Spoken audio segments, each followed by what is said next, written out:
Баршаңызға қайырлы күн достар, менің каналыма қош келдіңіздер.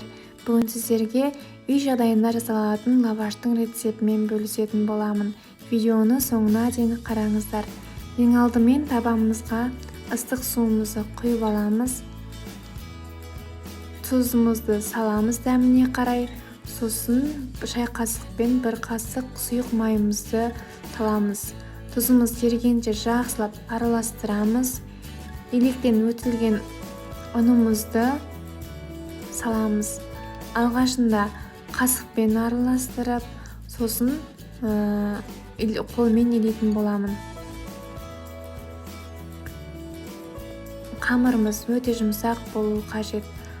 Сосын оны 15-20 минутқа тұндырып қойдым. Міне қамырымыз дайын болды. Қамырымыз өте жұмсақ болды. Енді мұны бірнеше бөліктерге бөлетін боламыз.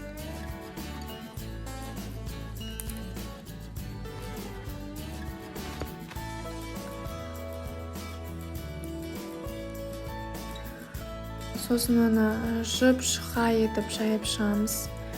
Мен қамырды өзімнің табама байланысты үлкендей етіп жаямын. Сіздер де өздеріңіздің табаларыңызға байланысты көлеміне қарай жайсаңыздар болады. Арасында ұнды сеуіп тұруымыз қажет, себебі қамырымыз жабысып қалмас үшін.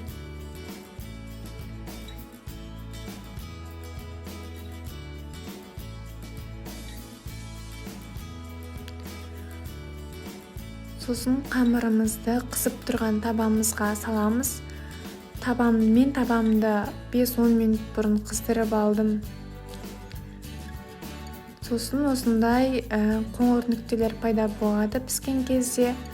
Табада көп ұстамау қажет, себебі көп ұстаса қамырымыз қатып қалады. Сосын бетіне салқын сумен осындай щеткамен жағып шықсаңыздар болады. Немесе суды себелеп шықсаңыздар болады.